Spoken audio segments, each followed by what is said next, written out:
प्रधानमंत्री श्री नरेंद्र मोदी जी की अध्यक्षता में यूनियन कैबिनेट ने यूनिफाइड पेंशन स्कीम को अप्रूव किया है, इसको अनुमोदित किया है और ये स्कीम अभी आने वाले समय में लागू होगी। नमस्कार दर्शकों, आप देख रहे हैं बदायूं मिरर और मैं आपके साथ अनीशा। आज केंद्र सरकार ने यूनिफाइड पेंशन स्कीम को मंजूरी दे दी है, जिसका सबको बेसब्री से इंतजार था। स्कीम के तहत सभी को पूरी पेंशन दी जाएगी। साथ ही कर्मचारी की मौत के बाद उसकी पत्नी को भी 60% तक की पेंशन दी जाएगी। आइए जानते हैं क्या है पूरा मामला हमारी इस खास रिपोर्ट में। केंद्र की नरेंद्र मोदी सरकार ने यूनिफाइड पेंशन स्कीम को शनिवार को मंजूरी दे दी। 25 साल काम करने पर सरकारी कर्मचारियों को पूरी पेंशन मिलेगी। यह फैसला कैबिनेट की बैठक में लिया गया है। केंद्रीय मंत्री अश्विनी वैष्णव ने कहा, आज केंद्रीय मंत्रालय ने सुनिश्चित पेंशन प्रदान करने वाले सरकारी कर्मचारियों के लिए एकत्रित पेंशन योजना को मंजूरी दे दी है। 50% सुनिश्चित पेंशन योजना पर पहला पिलर है। यह दूसरा पिलर सुनिश्चित पारिवारिक पेंशन होगी। केंद्र सरकार के लगभग 23 लाख कर्मचारियों को एकत्रित पेंशन योजना के लाभ होगा। इस योजना का लाभ 2004 से 2025 तक रिटायर होने वाले कर्मचारियों को भी मिलेगा। केंद्रीय मंत्री अश्विनी वैष्णव ने कैबिनेट की बैठक के बाद प्रेस कॉन्फ्रेंस में बताया कि पेंशन योजना के तहत 10 साल काम करने वालों को 10,000 रुपए की पेंशन मिलेगी। केंद्रीय मंत्री अश्विनी वैष्णव ने कैबिनेट की बैठक के बाद बताया कि फैमिली पेंशन 60% तक दिया जाएगा। यह भी बताया कि 25 साल काम करने वाले सरकारी कर्मचारियों को पूरी पेंशन दी जाएगी, जबकि बेसिक सैलरी का 20% निश्चित पेंशन मिलेगा। केंद्रीय मंत्री अश्विनी वैष्णव ने कहा, 1 अप्रैल 2025 से नई पेंशन योजना की शुरुआत होगी। उन्होंने यह भी बताया कि कर्मचारियों के पास एनपीएस और यूपीएस के बीच चयन करने का भी विकल्प होगा। पिछले साल वित्त मंत्रालय ने सरकारी कर्मचारियों के लिए पेंशन योजना की समीक्षा करने और राष्ट्रीय पेंशन प्रणाली के मौजूदा ढांचे में किसी बदलाव का सुझाव देने के लिए वित्त सचिव टीवी सोमनाथन की अध्यक्षता में एक समिति गठित की थी।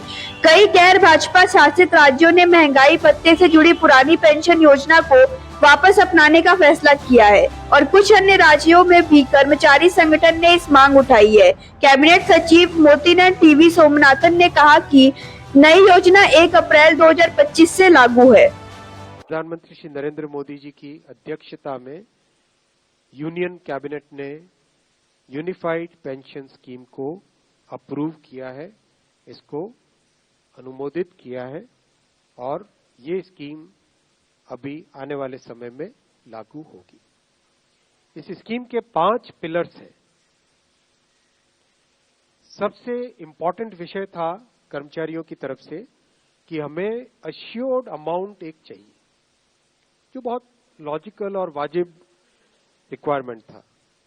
तो इस डिमांड पे एक मेथोडिकल वे में काम करके और एक्चुअरियल साइंसेस, जो लोग आगे का भविष्य का रिक्वायरमेंट वगैरह कंप्यूट करने का एक तरीका होता है जिसको एक्चुअरियल साइंस बोलते हैं, उनके साथ मिलके कई तरह के फाइनेंशियल मॉडल्स को प्रोजेक्ट करके और सबके साथ मिलके एक सिस्टमेटिक तरीके से 50% अश्योर्ड पेंशन, ये इस यूपीएस का सबसे पहला पिलर है। इसकी डिटेलिंग देखनी चाहिए हमें। जो ये अमाउंट मिलेगा वो रिटायरमेंट से पहले के 12 महीनों की एवरेज बेसिक पे का 50% होगा। मैं रिपीट कर रहा हूं, अश्योर्ड पेंशन का जो अमाउंट है that will be the average of basic पे ऑफ 12 मंथ्स बिफोर सुपर एनुएशन, उसका 50% होगा। और इस फुल पेंशन के लिए जो क्वालिफाइंग सर्विस रहेगी वो रहेगी 25 ईयर्स, यानी 25 वर्ष तक अगर किसी ने काम किया है, सेवा की है, तो उसको फुल पेंशन यानी जो ये अश्योर्ड पेंशन का अमाउंट है वो मिलेगा। 25 साल से अगर कम है लेकिन 10 साल से ज्यादा है तो उसमें प्रोपोर्शनेट पेंशन रहेगी, प्रो रेटा वो पेंशन का अमाउंट बनेगा। जो कभी किसी कर्मचारी की डेथ हो जाए तो फैमिली पेंशन एक बहुत बड़ा स्पाउस के लिए ये बहुत बड़ी एम्प्लॉयज की एक रिक्वायरमेंट थी, डिमांड थी। तो सेकंड पिलर इस यूपीएस का है अश्योर्ड फैमिली पेंशन। किसी भी कर्मचारी के डिमाइज से पहले, इमीडिएटली पहले जो पेंशन थी, अमाउंट था, उसका 60% मिलेगा एम्प्लॉय के, डिसीज्ड एम्प्लॉय के स्पाउस को। ये सेकंड पिलर है। थर्ड पिलर है अश्योर्ड मिनिमम पेंशन। कई बार देखा कि सर्विस कम होती है और कंट्रीब्यूशन जितना हुआ है उससे एक सफिशिएंट अमाउंट नहीं मिल पाता था, और ये अपने आप में एक बड़ा विषय था केंद्र सरकार के कर्मचारियों का और एनपीएस में जुड़े सभी कर्मचारियों का।